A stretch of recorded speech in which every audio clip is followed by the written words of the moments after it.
नाम सुना है? नमरूद ने बहुत अमरूद खाया।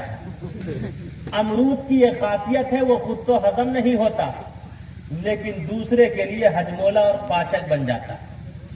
जब वॉशरूम जाते होंगे तो पूरा करिश्मा देखते होंगे।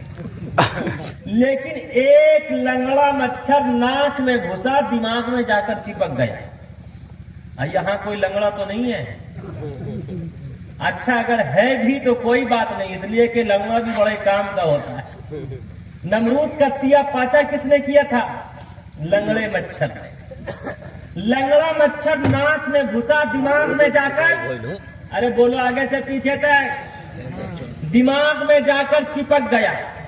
नमरूद ने अतिब्बा को बुलाया, हुक्मा को बुलाया, डॉक्टर्स को बुलाया, कहा जल्दी मेरे लिए कोई इलाज करो, जल्दी मेरे लिए कोई दवा तशखीस करो।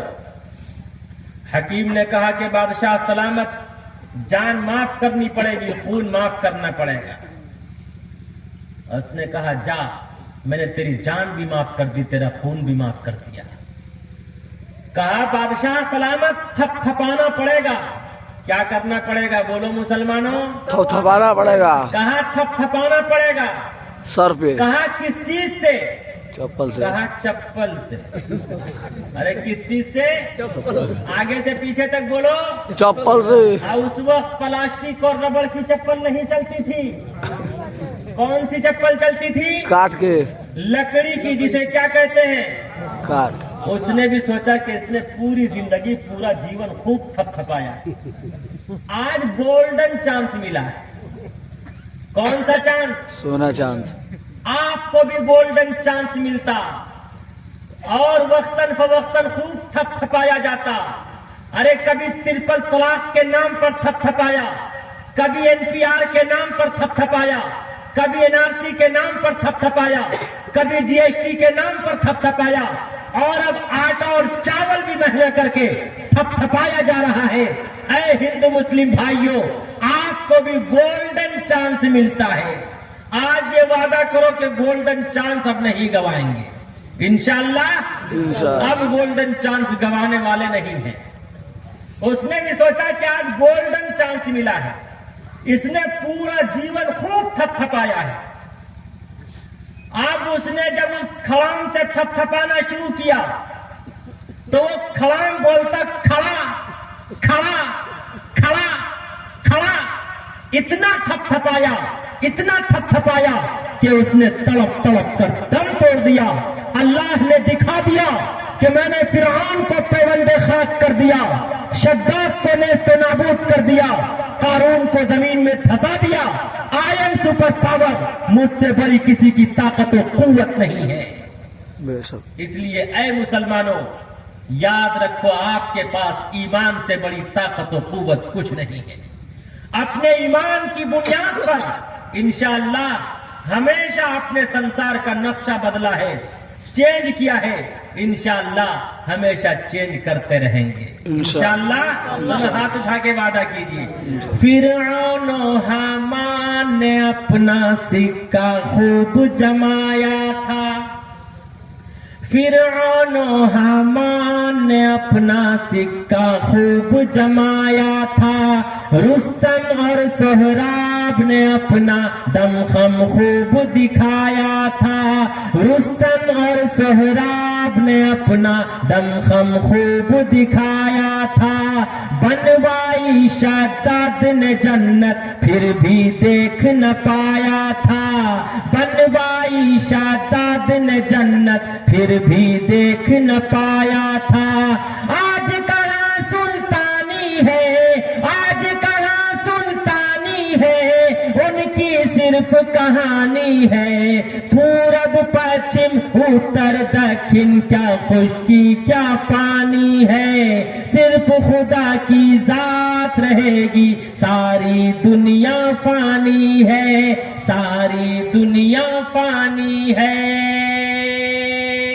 इंशाअल्लाह हम सब अपने मन के पाप को पाक और पवित्र करेंगे, करेंगे इंशाअल्लाह। और याद रखो मुसलमानों, उस वक्त तक हम सब के मन का पाप पाक और पवित्र नहीं हो सकता जब तक कि हम सब मोहम्मद रसूलुल्लाह सल्लल्लाहु अलैहि वसल्लम के आइडियल को ना अपनाए। लॉकडाउन से पहले आसाम में मेरा प्रोग्राम था। जब मैं स्पीच से फारिग हुआ तो कुछ हिंदू भाई और क्रिश्चियन भाई मेरे करीब आए, आकर कहने लगे, गुरुजी आपकी सारी बातें मुझे बहुत अच्छी लगी, लेकिन एक बात मैं स्वीकार नहीं करता। मैंने कहा वो कौन सी बात है? उसने कहा आपने कहा सिर्फ प्रोफेट मोहम्मद की सीरत सारी इंसानियत के लिए आइडियल और नमूना है। क्या ईसा यसूह यानी ईसा मसीह, ईसा अलैहिस्सलातु वस्सलाम की सीरत सारी इंसानियत के लिए आइडियल और नमूना नहीं है? मैंने उनसे कहा अगर है तो आप ये बताइए, ईसा अलैहिस्सलातु वस्सलाम ने निकाह कैसे किया और ईसा अलैहिस्सलातु वस्सलाम ने अपने पुत्र और पुत्रियों को शिक्षा और ज्ञान कैसे प्राप्त करवाया? उसने कहा ईसा अलैहिस्सलाम ने निकाह तो नहीं किया, और जब निकाह नहीं किया तो पुत्रों और पुत्रियां कहां से आएंगी? मैंने कहा सुनो, इमाम मेहदी के जमाने में ईसा अलैहिस्सलातु वस्सलाम इस रूए जमीन पर अवतरित होंगे और उलमाए देवबंद की तलवार से दज्जाल को कत्ल करेंगे। उस वक्त ईसा अलैहिस्सलाम के 2 निकाह होंगे। कितने होंगे? 2। अरे बोलो आगे से पीछे तक। 2। कितने होंगे? 2 निकाह होंगे। उनका निकाह पढ़ाने वाला काजी उम्मते मुहम्मदिया का काजी होगा। उनके निकाह के गवाह उम्मते मुहम्मदिया के अफराद होंगे। उन पर उनका निकाह जिस खातून से होगा वो काली कमली वाले मुस्तफा सल्लल्लाहु अलैहि वसल्लम पर ईमान लाने वाली होगी।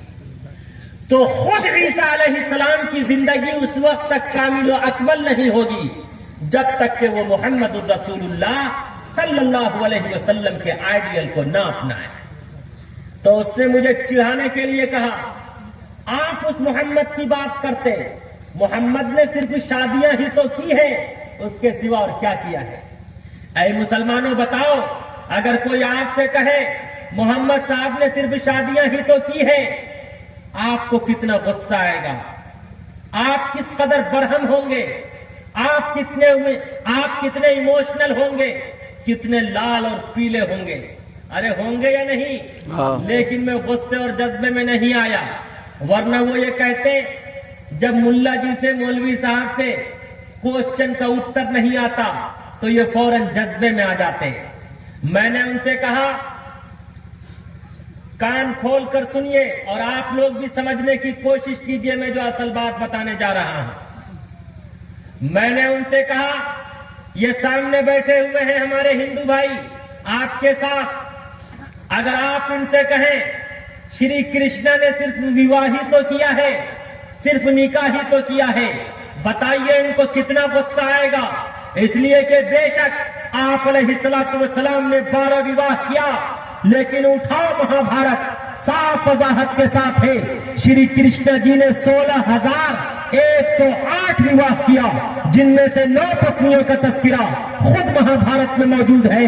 पहली पत्नी का नाम राधा था, दूसरी का नाम रुक्मणी था, तीसरी का नाम सत्यभामा था, चौथी का नाम सिर्फ सतिया था, पांचवी का नाम जंबावती था, छठी का नाम भद्रा था, सातवीं का नाम मथुरावंदा था, आठवीं का नाम लक्ष्मणा था, नवीं का नाम कालंदी था। बेशक आप अलैहिस्सलातु वस्सलाम ने भी 12 विवाह किया, लेकिन आपके 12 विवाह की वजह से आपको किस तरह अय्याश कहा जाता, और ये भी तुम्हारी किताबों में है। उष्टुरा यस्य पावाहिनो वधुमंतु दिव्य दशा, एक ऐसा अंतिम महापुरुष आएगा, उनकी 12 पत्नियां होंगी।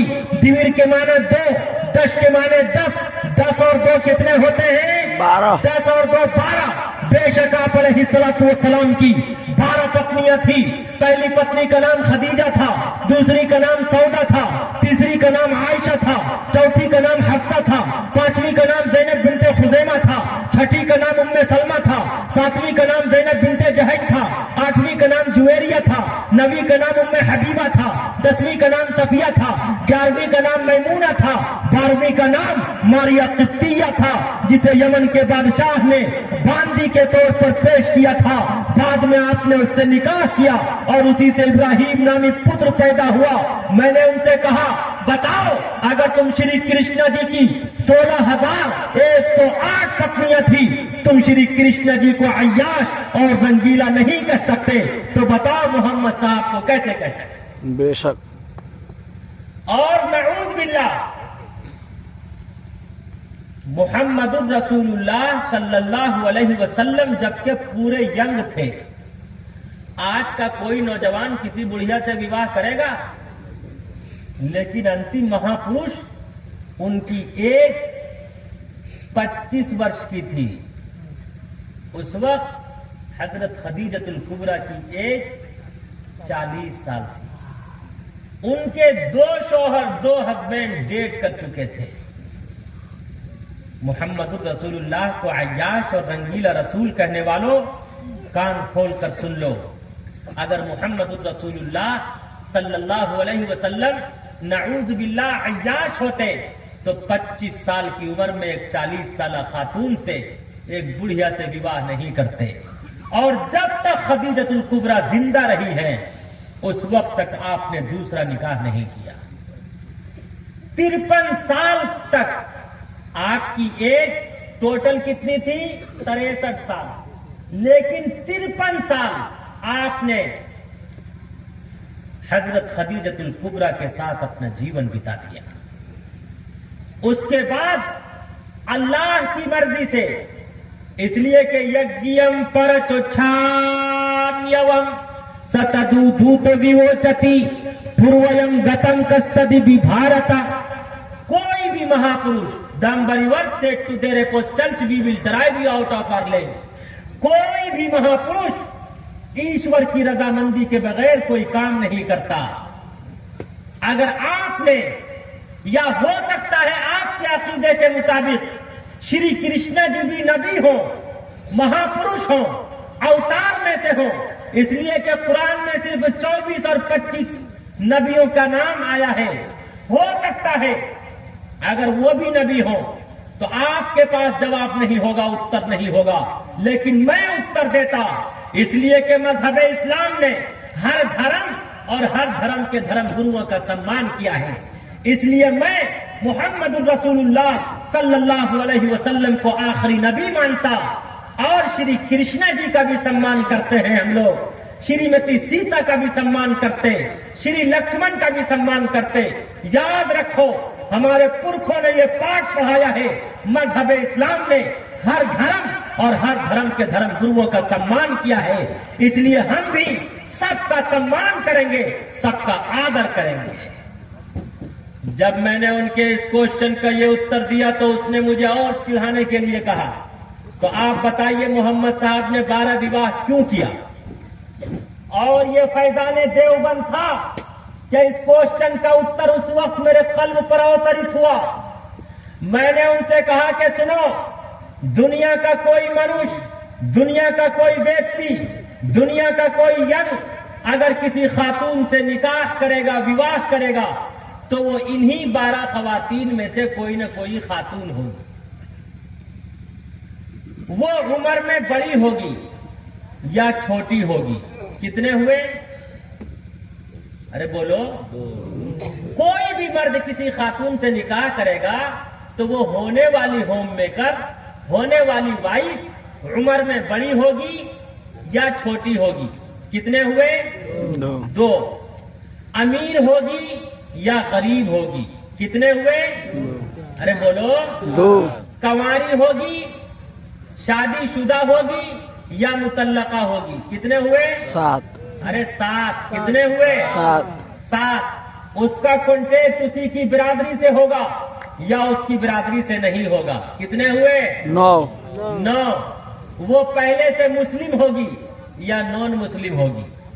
कितने हुए? 11। अरे बोलो आगे से पीछे तक। 11। वो मेड सर्विस होगी यानी बांदी होगी। आजाद करने के बाद आपने उससे निकाह किया होगा। कितने हुए?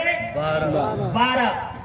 मैंने कहा बेशक आप अलैहिस्सलातु वस्सलाम ने 12 निकाह किया, लेकिन आप अलैहिस्सलातु वस्सलाम ने अपने 12 निकाह और 12 विवाह के जरिए सारी इंसानियत और मानवता को मोहब्बत और प्रेम का संदेश दिया कि अगर तुम्हारा निकाह किसी ऐसी खातून से हो जो उम्र में बड़ी हो, उसके साथ जीवन उसी तरह बिताना जिस तरह मैंने बिताया।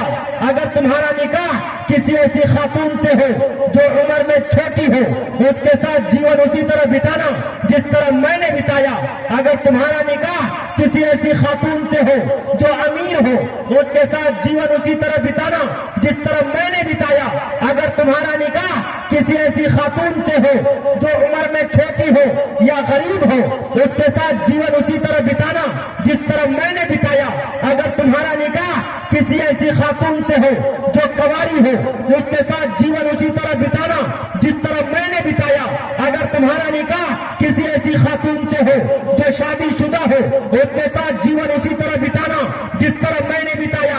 अगर तुम्हारा निकाह किसी ऐसी खातून से हो जो मुतल्लका हो, उसके साथ जीवन उसी तरह बिताना जिस तरह मैंने बिताया। अगर तुम्हारा निकाह किसी ऐसी खातून से हो जिसका कॉन्टेक्ट तुम्हारी बिरादरी से हो, उसके साथ जीवन उसी तरह बिताना जिस तरह मैंने बिताया। अगर तुम्हारा निकाह किसी ऐसी खातून से हो जिसका कॉन्टेक्ट तुम्हारी बिरादरी से ना हो, उसके साथ जीवन उसी तरह बिताना जिस तरह मैंने बिताया। अगर तुम्हारा निकाह किसी ऐसी खातून से हो जो पहले से मुस्लिम हो, उसके साथ जीवन उसी तरह बिताना जिस तरह मैंने बिताया। अगर तुम्हारा निकाह किसी ऐसी खातून से हो जो नॉन मुस्लिम हो, तो याद रखो शब्द की तरह उसे 35 टुकड़े मत करना, बल्कि उसके साथ जीवन उसी तरह बिताना जिस तरह मैंने बिताया है। अगर तुम्हारा निकाह किसी ऐसी खातून से हो जो मेड सर्विस हो यानी बांदी हो, तुमने उससे निकाह किया हो, तो याद रखो उसके साथ जीवन उसी तरह बिताना जिस तरह मैंने मारिया कुत्तिया को आजाद करके उससे निकाह करके उसके साथ जीवन बिताया हो।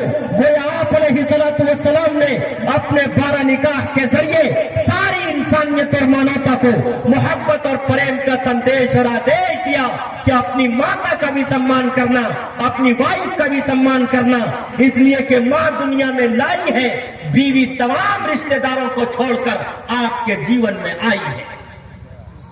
कहते दो यार सुभान अल्लाह। सुभान अल्लाह, सुभान अल्लाह।